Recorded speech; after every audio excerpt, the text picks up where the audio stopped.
오늘 말씀의 제목은 예수님은 선한 목자이십니다. 읽어보겠습니다. 다 같이 시작. 다시 한번 시작. 여러분 믿습니까, 여러분? 선한 목자 되십니다. 오늘 마가복음 6장 30절부터 44절 보겠습니다. 교도합니다. 사도들이 예수께 모여 자기들이 행한 것과 가르친 것을 낱낱이 고하니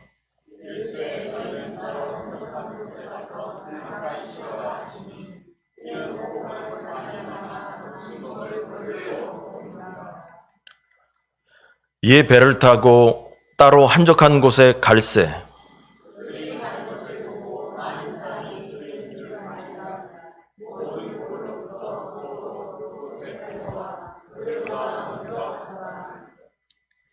예수께서 나오사 큰 무리를 보시고 그 목자 없는 양 같음을 인하여 불쌍히 여기사 이에 여러 가지로 가르치시더라.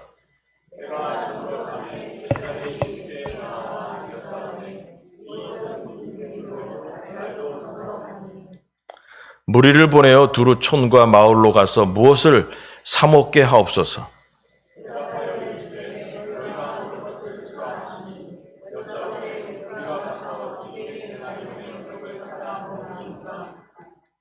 이르시되 너희에게 떡 몇 개나 있는지 가서 보라 하시니 알아보고 이르되 떡 5개와 물고기 2마리가 있더이다 하거늘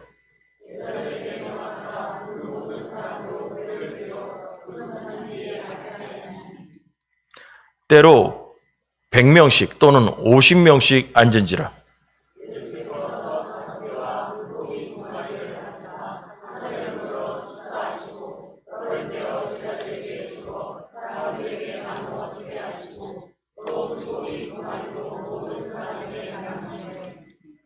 다 배불리 먹고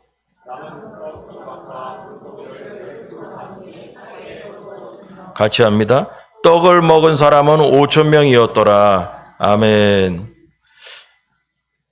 자, 오늘 본문에 읽은 이야기는 우리가 많이 들은 오병이어 기적에 대한 이야기입니다.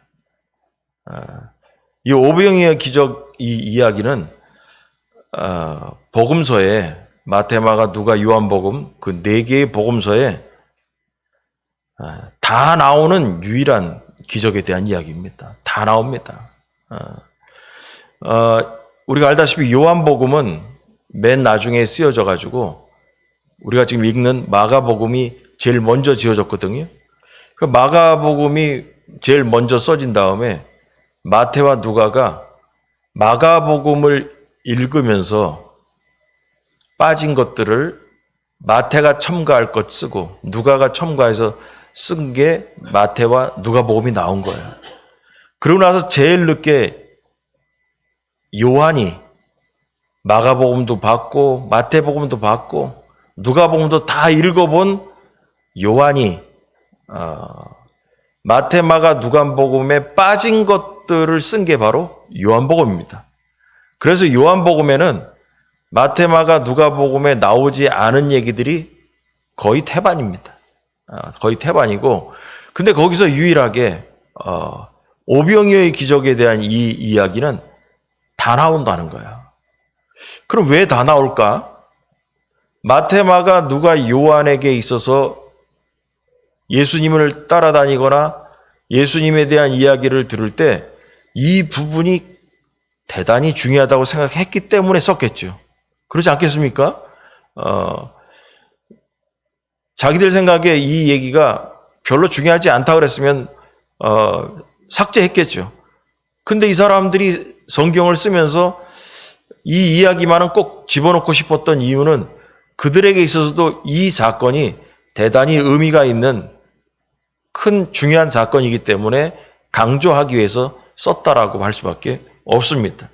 그래서 그만큼 이 오병이어에 대한 사건은 제자들에게 있어서 그 본 제자들의 입장에서는 기적이기도 하고 놀라운 일이었다는 생각이 됩니다. 그리고 이 사건은 영적으로도 대단한 의미가 있었기 때문에 사복음서에 다 포함되지 않았나 그렇게 볼 수밖에 없습니다. 그래서 이 오병이어의 기적의 사건을 통해서 예수님은 여러분, 자기가 메시아라는 것을 나타낸 사건과도 같은 것입니다. 매우 중요한 사건입니다. 예수님은 이 오병이어의 기적을 통해서 예수님께서 풍성한 천국 잔치를 베푸시는 메시아임을 분명히 보여준 영적인 의미가 있는 사건이다라는 것입니다. 자, 요한복음 10장 10절. 우리 아주 자주 보는 거. 한번 읽어봅시다. 다 같이 시작.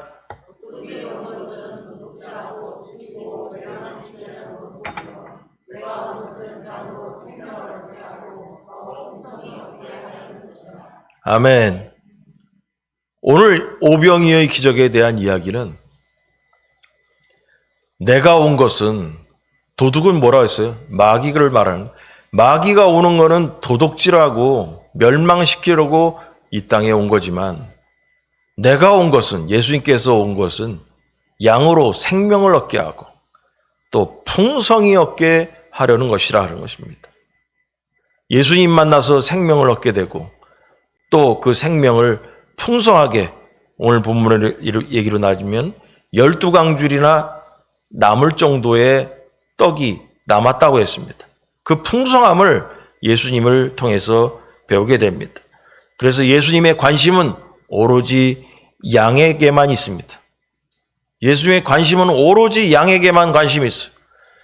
더 우리에게 적용하면 예수님은 오로지 나에게만 관심이 있는 줄 믿으시기 바랍니다. 뭐 나에게만 관심, 뭐 다른 사람들은 다 필요 없습니다. 예수님은 나만 관심이 있으십니다. 그 사람은 그 사람대로 나만 관심 있다고 믿으면 됩니다. 예수님은 오로지 나에게만 관심이 있어요. 그래서 양들에게 나에게 생명과 풍성함을 주시려고 오신 줄 믿으시기 바랍니다. 자, 오늘 두 가지 예를 얘기하겠는데 1번, 목자 없는 양은 불쌍합니다. 다 같이 시작. 다시 한번 시작. 예, 오늘 본문에 보니까 예수님께서 지난주에 우리 배운 말씀에 보면 헤롯 왕이 지난주 본문에 헤롯 왕이 잔치를 벌이다가 세례 요한이 자신의 제수 씨와 결혼한 것에 대한 것을 비판하고 다니니까 그거 듣기 싫다고 뭐 잔치 벌이다 어쩌고 해가지고 시간상 뭐 줄이면 그래가지고 쟁반에 목이 잘려가지고 나온 사건을 지난주 배웠습니다. 그 일이 있기 전에 그 전주의 설교에는 그 앞에 무슨 일이 있었냐면 예수님께서 제자들을 둘씩 짝져서 보내시면서 전도하러 가라. 그런 일이 있었잖아요. 그런 일이 있고 나서 세례 요한의 이야기가 있었고 그러고 나서 오늘 본문에 보니까 제자들이 돌아왔습니다. 돌아와가지고 복음 전파 사역을 중에서 있었던 일들을 보고하게 됐습니다. 보고하게 됐어요. 그래서 30절에 보니까 사도들이 예수께 모여 자기들이 행한 것과 가르친 것을 낱낱이 고하니 이르시되 너희는 따로 한적한 곳에 가서 잠깐 쉬어라. 그러니까 수고했다. 얼마나 수고했겠냐. 그래서 좀 쉬어라. 그러면서 쉬어라가 아니라 같이 쉬러 가자 이렇게 된 거죠. 말은. 이는 오고 가는 사람이 많아서 음식 먹을 겨를도 없었다라는 거야. 하도 사람들이 달라붙어서 말 그대로 달라붙은 거죠. 뭐 이런저런 일로 예수님께로 제자에게로 다가왔죠. 그래서 이 사람들이 생각을 낸 게 배를 타고 따로 한적한 곳으로 갈세. 배를 타고 아예 사람들을 떨쳐놓고선 다른 데로 가려고 했어요. 근데 그들이 가는 것을 보고 많은 사람들이 그들인 줄 안지라 모든 고을로부터 도보로 그곳에 달려와 그들보다 먼저 갔더라는 거예요, 사람들이. 그러니까 이게 뭐 제자들을 수고했다고 해서 예수님과 같이 야 우리 좀 조용한 데 가서 좀 쉬고 거기 가서 좀 밥도 먹고 하자 했더니 사람들이 저 배 타고 이렇게 지나가니까 그냥 배보다 사람들이 먼저 달려가가지고 거기 가서 대기하고 있었다는 얘기. 쉴 틈이 없었다는 얘기예요. 그런데 거기서 34절 예수께서 나오사 큰 무리를 보시고 그 목자 없는 양 같음으로 인해서 불쌍히 여기사 이에 여러 가지로 가르치셨다라는 것입니다. 설교 말씀하셨다는 거예요. 그때 여러분 여기서 보면은 중요한 게 이거예요. 예수님께서 여러 가지로 가르쳤다라는 것도 중요한 게 아니고 목자 없는 양보다도 더 중요한 게 뭐냐면 이들을 보면서 느꼈던 게 뭐냐면 불쌍하셨다라는 거야. 목자 없는 양 같음으로 인하여 불쌍히 여기사라는 거죠. 그들을 불쌍히 여겼기 때문에 말씀도 가르치시고요. 그들이 불쌍히 보였기 때문에 오병이의 기적도 일으켜서 밥을 먹인 거죠. 불쌍했기 때문에. 여러분, 목자 없는 양이라는 말은 영적인 지도자 없이 버려진 그 무리들의 안타까운 상태, 지도자가 없는, 목자가 없는 양이다라는 거예요. 그럼 지도자가 없는 백성을 얘기하는 거죠. 이게 그러면 목자 없는 양이라는 말이 그냥 뭐 하다 보니까 나온 얘기냐? 아니요. 성경에 이게 몇 번이 나옵니다. 의미가 있는 얘기예요. 자, 민수기에 보니까 있잖아요. 목자 없는 양이라는 얘기가 나오는데 21장 15절 모세가 여호와께 여짜와 이르되 여호와 모든 육체의 생명의 하나님이여 원하건대 한 사람을 이 회중 위에 세워서 그로 그들 앞에 출입하며 그들을 인도하여 출입하게 하사 여호와의 회중이 목자 없는 양과 같이 되지 않게 하옵소서. 양들에게는 목자가 있어야 되는 것처럼 이스라엘 백성에게도 지도자가 있어야 된다는 거예요. 모든 백성들에게는, 모든 국민들에게 지도자가 있어야 되는 거예요. 지도자가. 가정에서도 있잖아요. 가정에서도 부모로서의 지도자가 필요한 거고요. 지도자가 없는 가정, 지도자가 없는 교회, 지도자가 없는 집단, 국가, 문제가 생기는 거죠. 그게 바로 목자 없는 양같이 돼버리는 것입니다. 또 열왕기상에 보니까 이런 게 있어요. 그가 이르되 내가 보니 온 이스라엘이 목자 없는 양같이 산에 흩어졌는데 여호와의 말씀이 이 무리에게 주인이 없으니 각각 평안히 자기의 집으로 돌아갈 것이니라 하셨나이다. 여러분 여기서는 또 자세히 나온 게 뭐냐면요. 이스라엘이 이건 누구 얘기냐면 아하방 시절에 여호사밧 왕과 전쟁에 나갈 때 미가야 선지자에 대한 이야기입니다. 미가야 선지자 오래전에 설교를 했는데 기억이 안 나실 것도 같아. 미가야 선지자에 대한 얘기인데 미가야 선지자가 아하방 앞에 와서 불려와가지고 야 요번 전쟁에 나가면 이길 것 같아 질 것 같아 했더니 뭐 잘해보라고 뭐 관심 없다고 뭐 이런 관심 없다는 듯이 얘기했어요. 그래서 아하방이 야 네가 언제까지 내 앞에서 그런 식으로 네가 말하려고 하냐. 여러분 미가야 선지자는 아하방이 저거 말을 해봤자 저거 들을 것도 아니니까 관심도 없어요. 근데 왕이 오라니까 끌려와가지고 요번 전쟁에 나가면 어떻게 이길 것 같아 질 것 같아 그랬더니 아이 뭐 그러든지 말든지 야 똑바로 좀 한번 얘기해봐. 그랬더니 하는 말이 그가 이르되 내가 보니 온 이스라엘이 목자 없는 양같이 산에 흩어졌는데 목자 없는 양이 의미가 뭐였냐? 여호와의 말씀이 이 무리에게 주인이 없으니 여호와의 말씀이 없을 때 목자 없는 양이 되는 거예요. 여러분 이거 알아야 됩니다.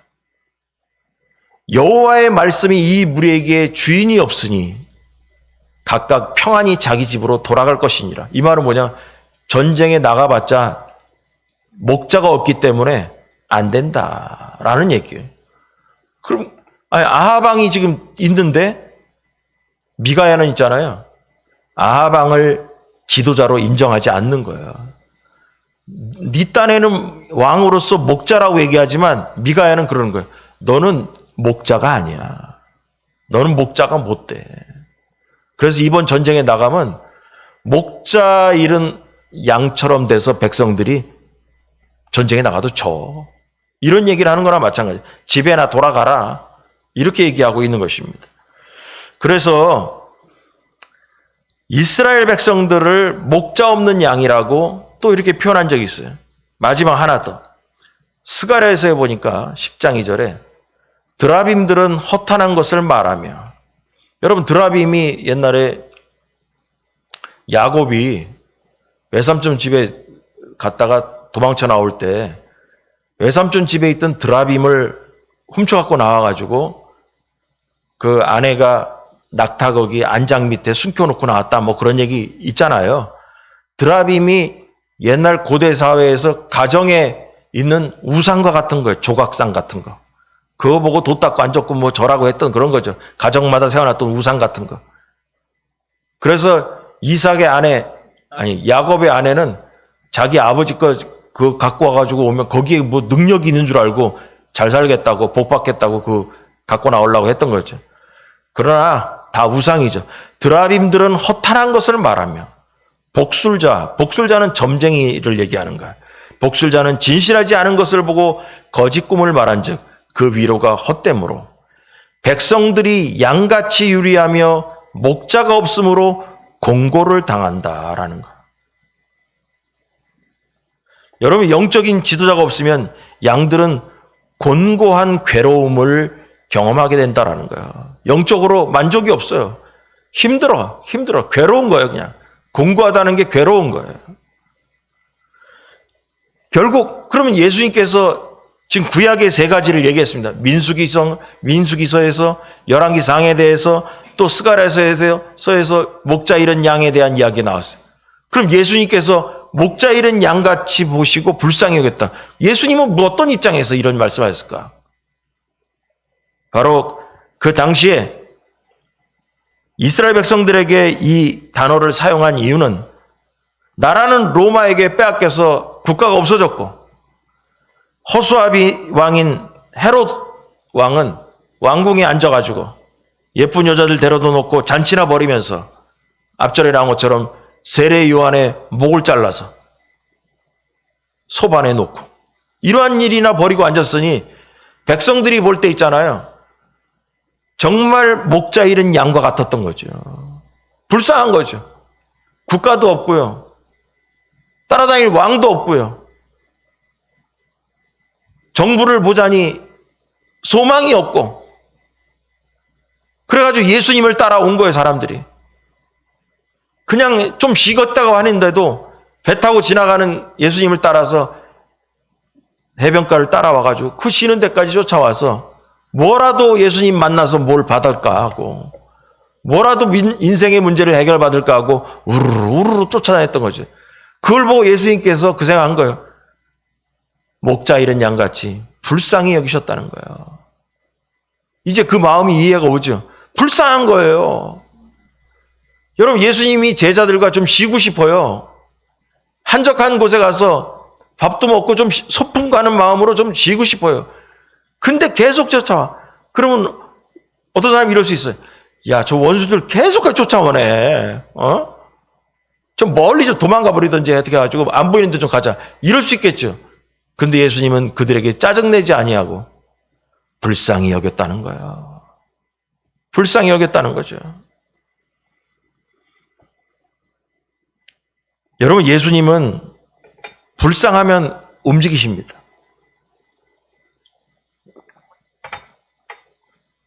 불쌍함에 대해서 한 번씩 얘기하고 그랬었는데 오늘 불쌍함에 대해서 본격적으로 얘기하려고 합니다. 여러분 예수님이 보기에 불쌍해 보이면 움직입니다. 복음의 시작은 불쌍함에서부터 시작된 것입니다.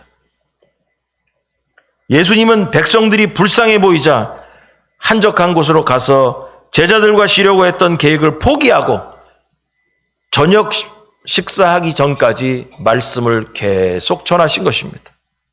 몇 시간을 전하신 것입니다. 여러분 하나님께서도 죄를 짓고 사망 가운데 있었던 우리를 불쌍히 여기셔서 예수님을 보낸 줄 믿으시기 바랍니다. 불쌍히 여기신 거예요. 여러분 예수님께서 우리를 인도하사 교회에 나오게 하신 것도 내가 불쌍해서 부른 줄 믿으시기 바랍니다. 그냥 온 게 아니라니까요.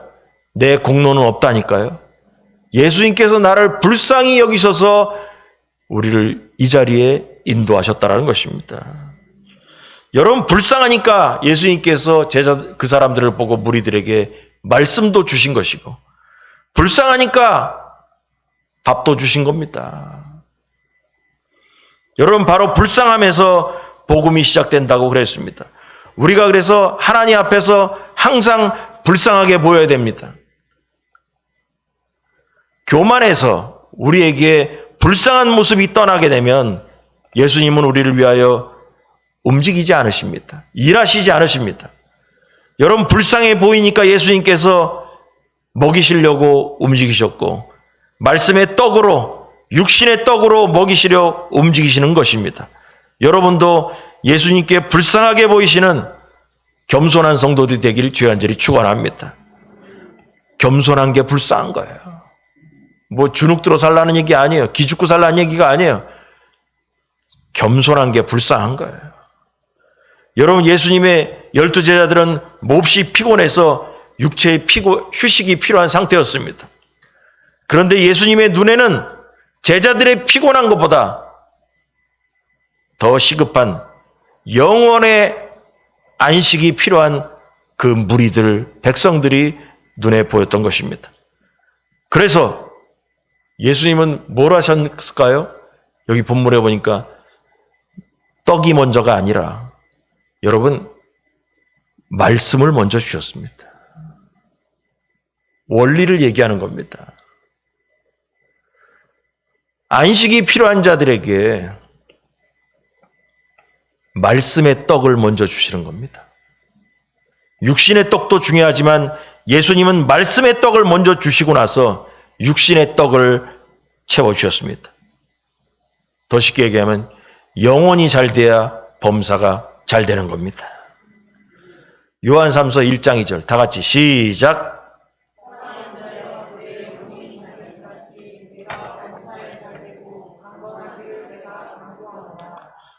믿으시기 바랍니다.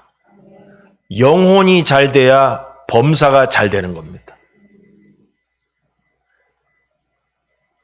신앙이 잘 돼야 육신의 일도 풀리는 겁니다. 신앙의 일을 풀려고 하지 않고 육신의 일을 먼저 풀려고 하면 안 풀린다는 거예요. 영혼이 잘된 같이 네가 범사에 모든 일에 잘되고 강건이란 말 우리 안 쓰잖아요. 뒤집어 얘기하면 건강하기를 내가 간구하노라 이거예요. 강건이 건강해요. 신앙이 잘 되어야 모든 일이 건강하다라는 거예요. 예수님을 만났던 이 무리들에게 예수님이 떡을 먼저 주신 게 아니고 말씀을 먼저 주셨습니다. 영혼이 먼저 잘 되라고. 여러분 이 오늘 오병이의 기적이 이것만 딱 잘라 얘기하면 안 돼요. 다 의미가 있어요. 다 의미가 있는데 자 구약으로 넘어갑니다. 신명기 8장 2절에 8장 3절까지 한번 읽어보겠습니다. 네 하나님 시작.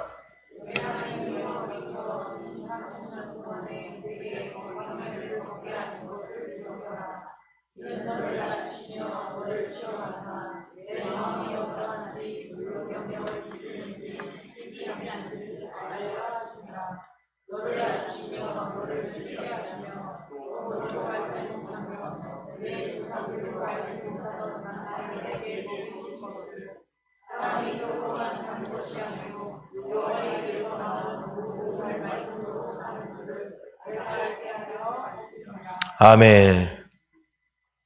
여러분 만나를 그냥 먹이신 것도 아니라니까요.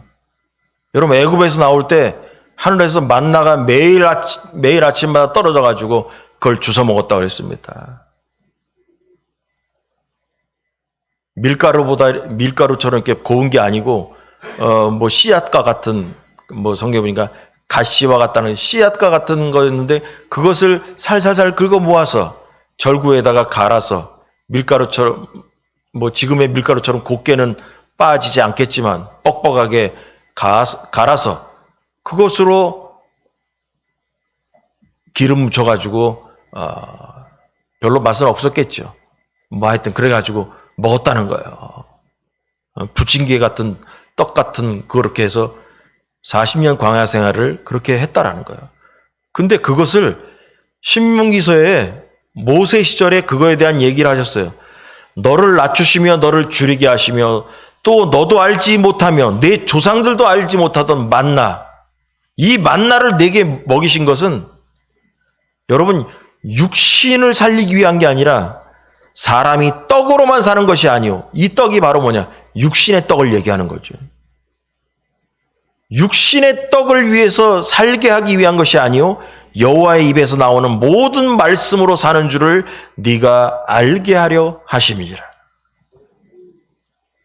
이스라엘 백성들은 애굽에서 나와서 광야 40년 동안 하늘에서 떨어지는 만나 그 씨앗 같은 거를 그걸 먹으면서 여호와의 말씀으로 살아야 된다라는 것을 40년 동안 하나님께서 교육시켰다라는 거예요. 여러분 이것을 알게 하려고 하나님께서 만나를 주셨다라는 거예요. 다 의미가 있는 거예요. 자, 그런데 이게 구약에 나온 만나에 대한 의미란 말이에요. 근데 예수님께서 이 부분을 이렇게 얘기하십니다. 자, 요한복음 6장 48절에서 51절까지 다 같이 시작. 내가 곧 생명의 떡이니라. 너희 조상들은 광야에서 만나를 먹었어도 죽었거니와 이는 하늘에서 내려오는 떡이니 사람으로 하여금 먹고 죽지 아니하게 하는 것이니라.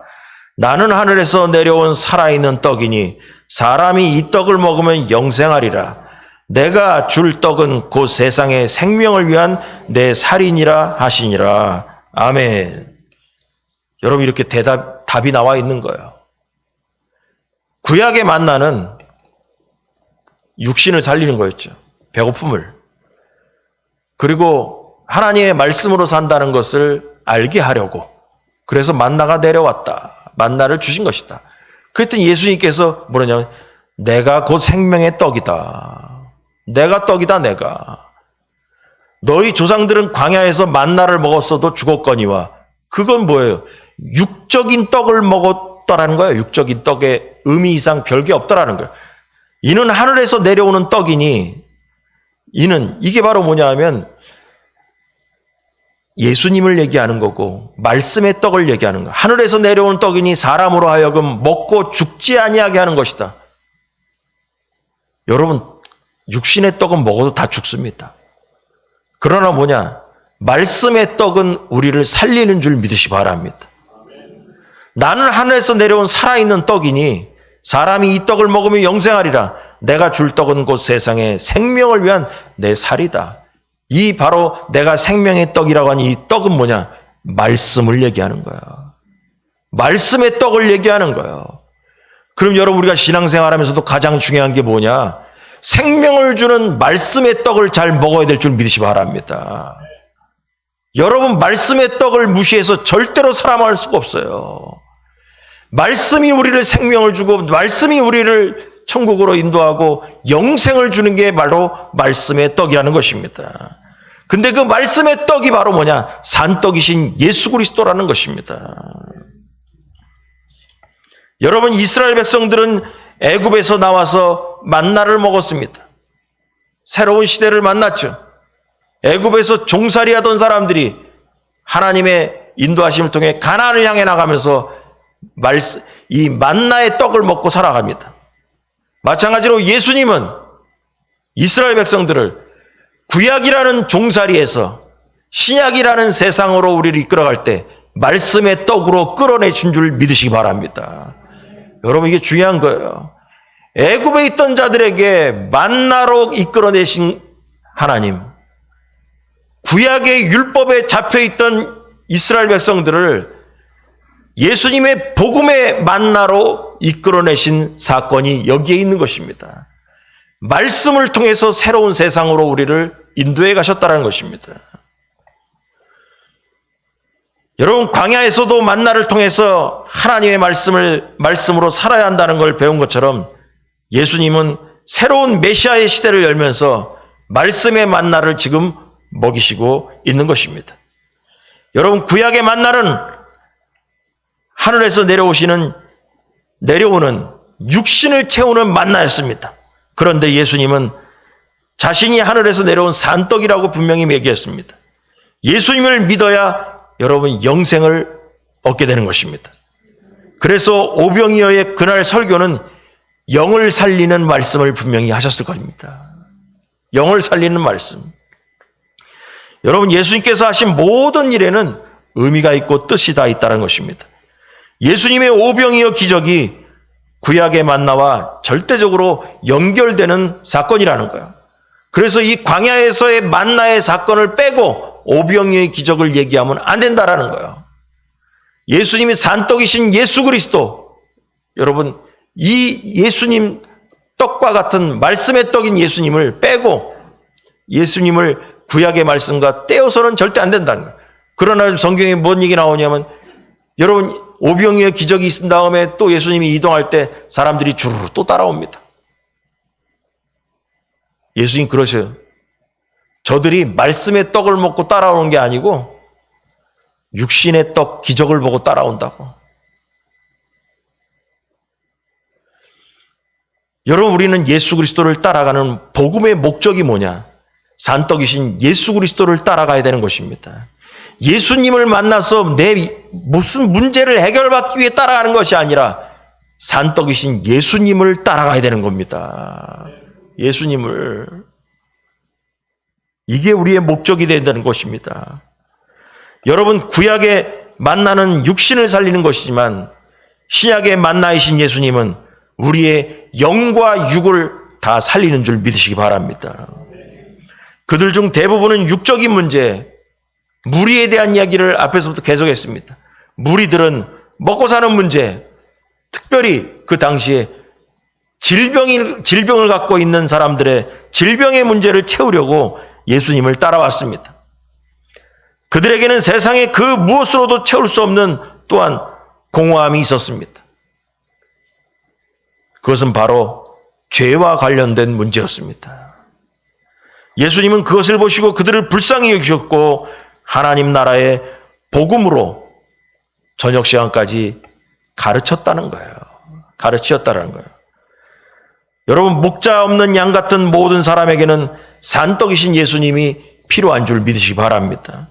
우리는 목자 없는 양 같은 이들을 불쌍히 여기신 예수님의 마음을 품고 세상의 모든 자들에게 이 복음을 전해야 될 줄 믿으시기 바랍니다. 할렐루야. 그러기 위해서 내가 먼저 주님 만나야 됩니다. 산떡이신 예수님을 만나야 됩니다. 자, 두 번째로 예수님은 선한 목자이십니다. 다 같이 시작. 다시 한번 시작.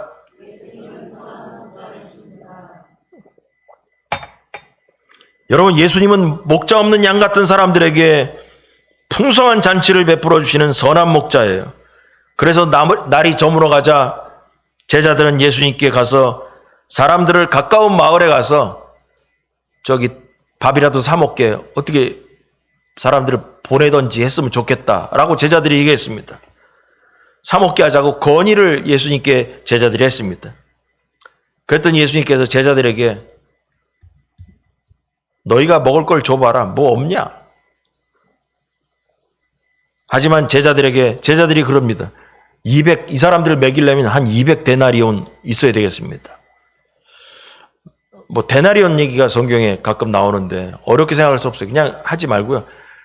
그 당시에 하루 노동자의 하루 품삯이 1데나리온. 그러면은 200데나리온은 뭐냐면 200명이 일한 가치예요. 200명의 그 품삯이죠. 200명의 품삯. 그래서 이걸 우리나라 목사님들은 뭐 이렇게 해석을 할 때 이렇게 해석을 합니다. 우리나라 하루 현대로 따지면 2000년이 지난 지금 현대 노동자들이 하루에 예를 들어서 10만 원 번다고 하자. 그럼 200명이면 한 2천만 원 되질 거 아니냐. 밥값으로 한 2천만 원 보자. 뭐 이렇게 얘기도 하고 뭐 그렇게 비유를 들어서 얘기합니다. 그러면 좀 현실감이 있게 다가오니까. 하여튼 그 정도 200명 정도의 품삯 가격이다. 200데나리온이. 그렇다는 거예요. 근데 그거는 예수님의 제자들의 입장에서는 이거는 불가능한 문제였습니다. 부족하다가 아니라 불가능하다는 문제였어요. 해결할 수가 없는 문제였어요. 하지만 예수님께는 뭐냐? 불가능이 없어요.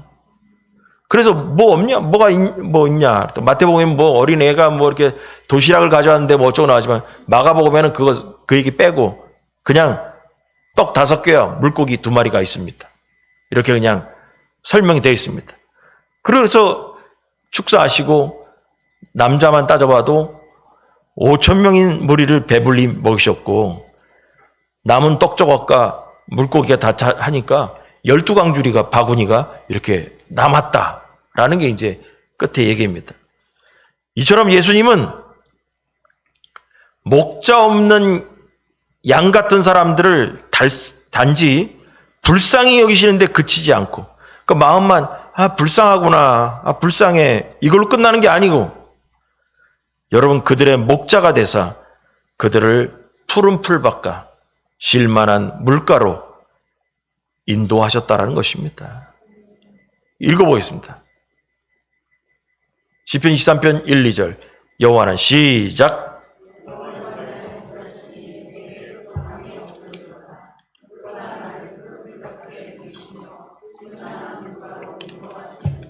아멘.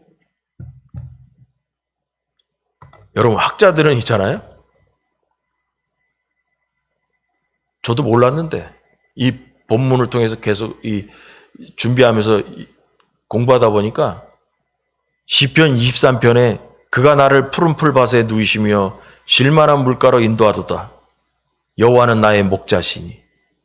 이 구절이 오병이어의 기적의 내용과 연결된다는 거예요. 왜냐하면 본문에 보니까 성경에 보니까 풀밭에 백성들을 50명, 100명씩 앉히셨다고 나오잖아요. 풀밭에. 이게 바로 그래서 그 다음에 뭐냐면 목자 없는 양 같아라고 봤잖아요. 근데 이 시편 23편 이 유명한 이 구절이 여호와는 나의 목자시니 내게 부족함이 없으리라. 예수님은 우리의 목자 되신다는 거예요. 그가 나를 푸른 풀밭에 누이시고 이스라엘 백성들을 그 따라오던 무리들을 푸른 풀밭으로 인도하셨다는 거죠. 그래서 이 푸른 풀밭을 본문에 나와 있는데 그래서 신학자들은 이스라엘의 푸른 풀밭이 형성되는 시기가 언제냐? 봄이었다는 거죠. 그래서 이 사건이 있었던 오병이어의 기적이 있었던 이때가 바로 뭐냐? 계절을 따지면 봄에 있었던 얘기다. 봄에 있었던 얘기라는 거예요.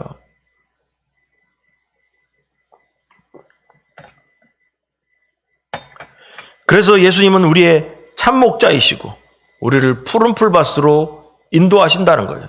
이스라엘 백성은 그 당시에 푸른 풀밭으로 인도하셔서 시기하신 것처럼 예수님은 우리를 쉴만한 물가로 푸른 풀밭으로 인도해 가시는 줄 믿으시 바랍니다. 성경에 보니까 이 떡으로 사람을 먹인 얘기가 또 있네 보니까 예수님에 대한 이야기가 요거 있고 또 하나가 있긴 있는데 그거 빼고 예수님은 뭐 빼고 구약으로 가니까 있잖아요. 엘리야에 대한 이야기가 있어요. 엘리야가 200명의 사람들에게 떡을 먹인 이야기가 있습니다. 아니 100명에게. 열왕기하 4장 42절에서 44절에 보니까 한 사람이 바알살리아에서부터 와서 처음 만든 떡, 곧 보리떡 20개와 잘 보세요. 오병이어는 떡 5개와 물고기 2마리예요. 근데 엘리사에게는 엘리야가 아니라 엘리사예요. 사에게는 처음 만든 떡, 보리떡 20개, 또 자루에 담은 채소를 하나님의 사람에게 드린지라. 하나님의 사람이 바로 엘리사입니다. 그가 이르되 무리에게 주어 먹게 하라. 보리떡 20개하고 채소를 담아온 뭐 자루를 가져왔는데 사람에게 주어 먹어라 엘리사한테 그랬단 말이에요. 엘리사 그랬어요. 그랬더니 그 사환이 이르되 내가 어찌 이것을 100명에게 주겠나이까. 이거 떡 20개 이걸로 100명 못 먹입니다 이 말이에요. 지금 이거 모자릅니다. 하나 엘리사는 또 이르되 무리에게 주어 먹게 하라. 여호와의 말씀이 그들이 먹고 남으리라 하셨느니라. 그가 그들 앞에 주었더니 여호와께서 말씀하신 대로 먹고 남았더라. 이런 얘기가 하나 나와요. 이런 얘기 하나 나와요. 여러분, 예수님을 누가 더 많이 먹였냐? 오병이어 하고, 여기는 보리떡 20개 하고, 채소로 100명 먹였냐? 이거 중요하지 않아. 중요하지 않고, 이 얘기를 하고자 얘기하는 건 뭐냐면요. 예수님을 단지 이 사건을 보면서, 야, 엘리야보다 예수님이 더 멋있는 분이네. 더 기적이 있는 능력의 하나님의 사람이네. 이렇게만 보지 말라는 거예요. 그 얘기하는 거예요. 여러분, 엘리사는, 여기서 얘기하고 싶은 거예요. 엘리사는 200명의 육적인 필요만 채웠습니다. 배만 채워줬어요. 그러나 예수님은 우리의 육적인 필요만 채우시는 분이 아니라 산떡이신 예수님은 우리에게 복음의 떡을 주심으로 우리에게 생명, 영생을 주시는 줄 믿으시 바랍니다. 엘리사 만나봤자 영생이 없어요. 영생이 없다고. 그런데 우리의 목자 되신 예수님은 예수님 만나면 생명이 있다니까요. 생명이. 여러분, 이게 예수님이 5,000명 먹이고 남았다. 엘리사는 100명 먹이고 남았다. 중요하지 않아. 뭐가 중요하냐? 단 한 사람이라도 예수님 만나면 영생을 얻는다라는 거예요. 엘리사를 만나면 배는 배부를 수 있죠. 사르밧가부 만나가지고 밀가루 떨어지지 않고 그렇게는 살 수 있죠. 그러나 그들에게 영생이 들어가진 않는 거예요. 다시 말해, 죄의 문제를 해결하지 못해요. 오로지 예수님만이 우리의 모든 영의 문제, 육의 문제를 다 해결할 줄 믿으시기 바랍니다. 예수님은 우리를 죄에서 구원하시고 천국으로 인도하시는 구원자 메시아라는 것입니다.